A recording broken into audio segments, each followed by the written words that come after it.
Hey, Cookies here. This is a quick rundown of Dispriest information in the new patch, since I know a lot of people are probably getting confused as they look at logs and see a bunch of Venthyr, a bunch of Kyrian, a bunch of people running different trinkets, different legendaries, all this kind of stuff. So I want to kind of break it down and go over what I have found so far. This is all just my information that I've gathered from my own kind of just educated understanding of this stuff. So I could be wrong on some things. So don't take everything I say like with full 100% proof that it is the case. But this is what I found so far. So hopefully it helps you understanding, where you should find yourself with your own Dispriest gameplay, what covenant to play, what legendary to build, what trinkets to run, all that kind of stuff. So let's just go ahead and start off with the Kyrian versus Venthyr debate. So I'm going to go over two main Kyrian builds that people are playing, and then I'm going to go over two main Venthyr builds that people are playing. So the first main Kyrian build is the just 2-minute standard build. What this means is you are either running Spirit Shell or Evangelism. We're just going to use Evangelism as the primary case because that's what most people are running. And you run Clarity of Mind always. That's your legendary. Your tier doesn't really matter too much, so it's not going to affect any changes when you get tier or when you don't have tier. The trinkets that you're going to run are either the Instructor's Divine Bell or the Soul Letting Ruby. Outside of that, it doesn't matter too much. There are a few other weird off options, which is the Flame of Battle, which is like a World Quest trinket. It's basically just a worse version of Instructor's Divine Bell. And then you also have the Forbidden Necromantic Tome from Kel'Thuzad. But essentially, we're going to just, again, keep it as straightforward as possible. Get an Instructor's Divine Bell or a Soul Letting Ruby. They both do the job just fine. And you can play the 2-minute standard build. So now let's talk about the 2-minute standard build. The way it works is, well, you use your cooldowns as if they were 2 minutes long. So Evangelism is a 1 minute and 30-second cooldown, but instead of using it that way, we're going to save it and use it every 2 minutes instead. And the reason we do this is because it lines up with Boon of the Ascended, it lines up with our Soul Letting Ruby, or our Bell. If you have the Bell, it is also a 1 minute and 30-second cooldown, but the main point of this is to line it up with your Boon of the Ascended every single time. So the one thing that you'll see here is Shadow Fiend doesn't get cast every time, and that's because Shadow Fiend is a 3-minute cooldown. So all we do is alternate Shadow Fiend every other ramp. So you essentially ramp, you're going to press Evangelism, Boon, Shadow Fiend, Ruby, and then on your next ramp, you're going to wait 2 minutes so that your Boon's back off cooldown. You're going to Evangelism, Boon, Ruby, and you don't get to press Shadow Fiend. And then on the final ramp, you wait again 2 minutes, you get to Evangelism, Boon, Ruby, Shadow Fiend. And that is pretty much it for the 2-minute build. That's how it works. That's the whole purpose of it, is you use your trinket and you use your Boon and your Evangelism as if they were all 2-minute cooldowns. That's why Soul Letting Ruby is a nice choice. But you can also do this with the Bell, like I mentioned. You just hold it. So here's another log of somebody with the Bell. So exact same thing. They're playing the exact same way. They press Evangelism, Boon, Bell, Shadow Fiend, and then they don't Shadow Fiend the next one, and they're just holding their Bell and their Evangelism until their Boon is back off cooldown. So that's the 2-minute build. If you want to play the 1 minute and 30 build, it's not very popular anymore, but it's still playable. The way it basically works is you're going to run the Bell. That's really the only 1 minute and 30-second cooldown trinket we have access to. So you'd want to run the Bell.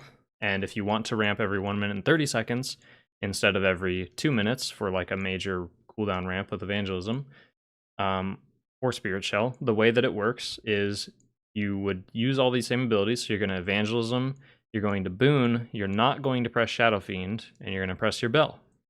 And then what's going to happen is you're not going to use Shadow Fiend because then you ramp again in 1 minute and 30 seconds. Boon isn't off cooldown yet, so you need something to help that ramp, especially if you're running something like Spirit Shell.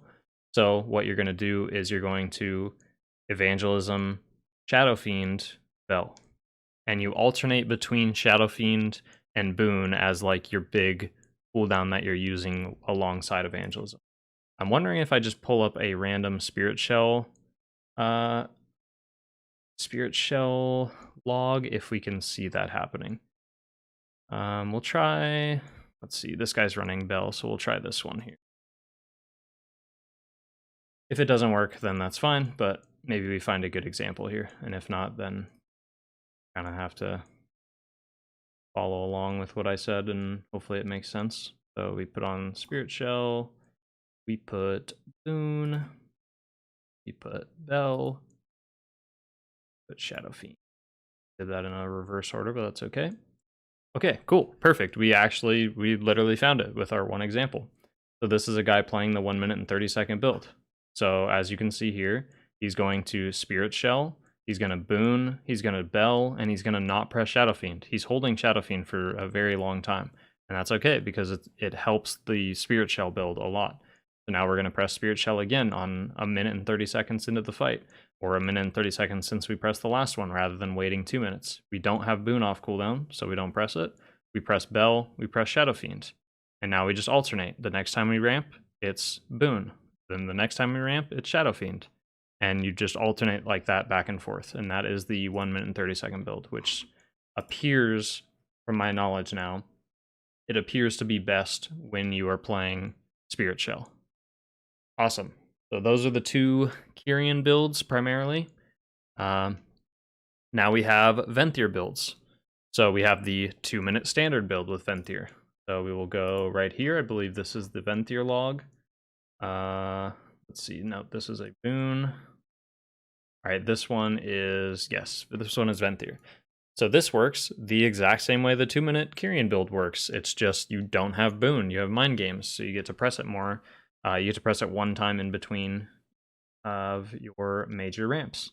But again, 2 minutes, you're going to press Evangelism, you're going to press Mind Games, Shadow Fiend, and Bell, and then you're going to wait 2 minutes, do it again.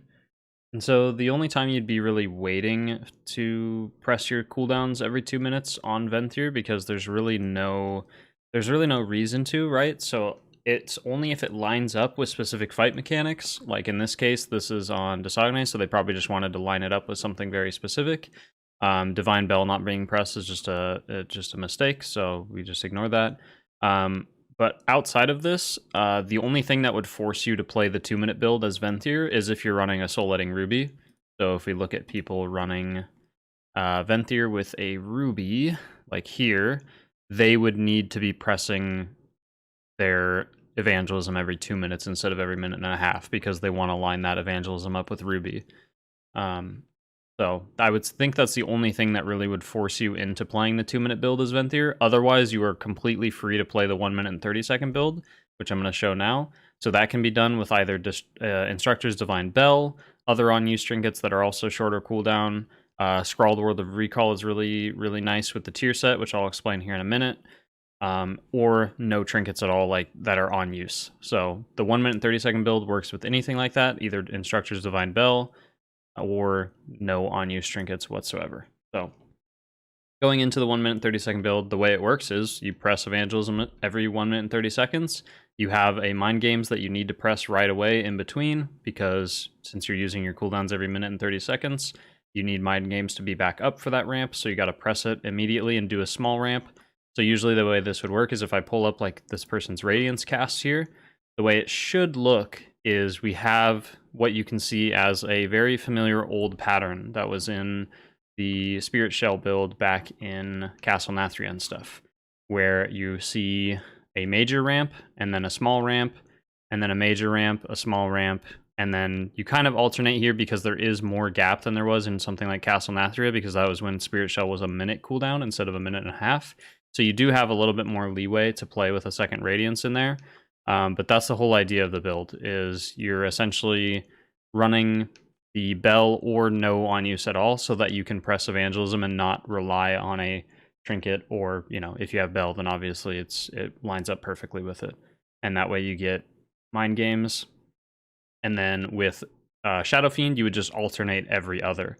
So like this first Shadow Fiend would go back here, but either way you're getting, like for instance on this fight here, he's getting 2 Shadow Fiends no matter what, so he decides to place them here, because you'd want to put the Shadow Fiends where the most amount of raid damage is happening. And then they alternate. So that is the 1 minute and 30-second build. So the Scrawled Word of Recall, I wanted to talk about that really quick. You can see some people running it here. They're typically always Venthyr when they're playing this. And this is with the 4-piece. So now we're going to talk about legendaries. So we talked about Clarity of Mind, and we see that with Venthyr, nobody really plays Clarity of Mind. So with Venthyr, there are some people who do, and this would be people who don't have their 4 set yet, or are just trying to play the 2-minute build as Venthyr rather than as Kyrian. So if you're playing the 2-minute build, you can still run Clarity of Mind and it's fine.